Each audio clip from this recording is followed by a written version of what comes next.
রাস্তা, পানীয় জল, বিদ্যুৎ সহ আরো বহুবিধ সমস্যা দিন কাটছে ঊনকোটি জেলার ফটিকরাই বিধানসভাধীন সাদাছড়া এডিসি ভিলেজের রবীন্দ্রনাথ দেববর্মা পাড়ার বাসিন্দাদের সমস্যা নিরসনে নির্বিকার প্রশাসন। পানীয় জল, রাস্তাঘাট, বিদ্যুৎ সহ আরো বহুবিধ সমস্যার দিন কাটছে সাদাছড়া এডিসি ভিলেজের রবীন্দ্রনাথ দেববর্মা পাড়া এলাকার ৩ নম্বর ওয়ার্ডের বাসিন্দাদের। গ্রামে পাম্প মেশিন বসানো হলেও বিগত ৩ বছরের বেশি সময় ধরে অকেজ জলের সরকারি পাম্প মেশিন। গ্রামের অনেকেই এখনো পাননি সরকারি ঘরের সুবিধা। এই গ্রামের সমস্যা নিরসনে উদাসীন প্রশাসন। ঊনকোটি জেলার ফটিকরাই বিধানসভা এলাকায় রয়েছে এই সাদাছড়া এডিসি গ্রাম। প্রায় ২০টিরও বেশি পরিবারের বসবাস এই গ্রামের ৩ নম্বর ওয়ার্ড এলাকায়। প্রশাসনিক উদাসীনতায় গ্রামে রবীন্দ্র দেববর্মা পাড়া এলাকার বাসিন্দাদের এখন দুর্ভোগের অন্ত নেই বলে অভিযোগ। গ্রামের বাসিন্দা নবকুমার দেববর্মা অভিযোগের সুরে জানান, গ্রামে দীর্ঘদিন ধরে সরকারিভাবে নেই কোনো পানীয় জলের সুব্যবস্থা। বিগত ৩ বছর আগে একটি মিনি পাম্প মেশিন বসানো হয়েছিল গ্রামে, কিন্তু পাম্প চালু হওয়ার মাত্র ২ মাস পরিষেবা পেয়ে সেটিও বর্তমানে অকেজো হয়ে ঢেকে গিয়েছে আগাছায়। অবশ্য এই পাম্প থেকে যে জল দেওয়া হতো তাও ছিল আয়রনে ভরা। তিনি অভিযোগ করেন, জলের পাম্প সারাইয়ের জন্য সংশ্লিষ্ট দপ্তরকে জানিয়েও কাজ হয়নি কিছু। শুধু তাই নয়, গ্রামে যাতায়াতের জন্য তাদের নেই ভালো রাস্তা। উপযুক্ত রাস্তার অভাবে গ্রামে ঢোকে না গাড়ি, ফলে অসুস্থ রোগীদের কাঁধে চাপিয়ে গ্রাম থেকে বের করতে হয় হাসপাতালে নিয়ে যাওয়ার জন্য।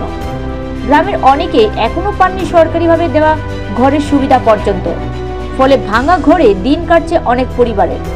পাড়ার নাম রবীন্দ্র দেববর্মা পাড়া, ৩ নম্বর ওয়ার্ড সাদাছড়া। সমস্যা হলে তো ওই তো রাস্তার সমস্যা। ওই আপনি যে এসে দেখছে, এটা গাড়ি উঠাই না। আর রুগী সুগী হইলে আমরা কানে বয়াতে ওই রুটে যাওয়া লাগে। তারপরে এই রাস্তার সমস্যা, তারপরে জলের বিশেষভাবে জল। আমরা তো কুয়া ১২ মাস কুয়া জল খাইয়ে থাকে, মানে কোনো জলের ব্যবস্থা এখনও হয় না। তারপরে রাস্তা, জল, তারপরে ঘর তর অনেকজন পাইছে না, এরকম হয়ে থাকে। আর এটা তো দিছে আগে, এটা ৩-৪ বছর আগে দিছে। এটা দেওয়ার পরে কয়েকবার এটা সারছে জল, এরপরে আবার নষ্ট হয়ে গেছে।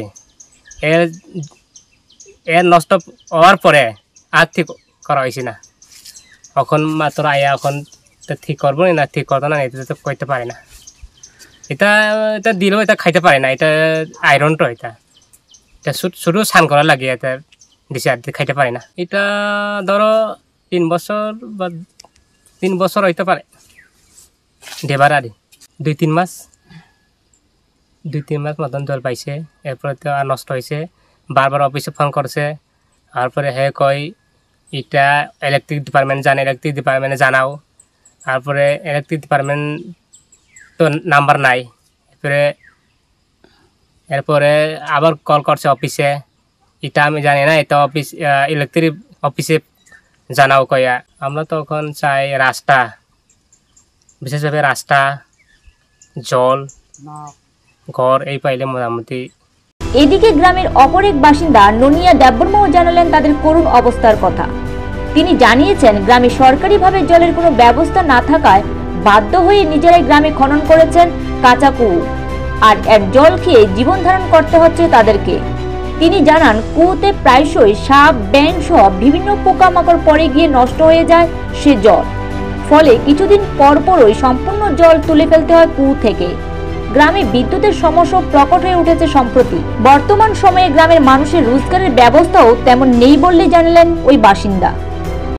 গ্রামের সমস্যা হইলে জল, রাস্তা, আর কারেন্ট, আর ঘর বনাই, আর রুজি করে খাবার মানুষ কোনো ব্যবস্থা পাই না। জল তলা থাকি তুলিয়া আনে খাইতে লাগে, কয় কত দিন, সারাদিনও নাই। অন একটা এটা দিছে, মেশিন দিছে, মেশিন 1 মাসের 2 মাসের জল খাইছে নাই। কইলে দিনা তো দাবি করছে, তারা তো দে না। এটা কিতা কয়ে থাকে, একবার আইলে আই না, খবর নাই আমরা দিয়ে তারা কুয়াতনে ওই তলে থাকে জল আনিয়া খাইতে লাগে। ওইটা ওই কুয়া থাকিব 5-6 দিন হইলে জল ফালাইতে লাগে। ওই সাপ পরিয়া যাইব, ইন্দুর পরিয়া যাইব, কই ব্যাং পরিয়া মরব, জল ফালাইয়া ফালাইয়া খাইতেও লাগে না না নিজের খুঁটা নিজের গাতা করবার এটা চাই আরে রাস্তা চাই কারেন্ট চাই জল চাই ঘর চাই নাই মানুষ তো নিজস্ব প্রতিনিধি রিপোর্ট এশিয়ান টাইমস।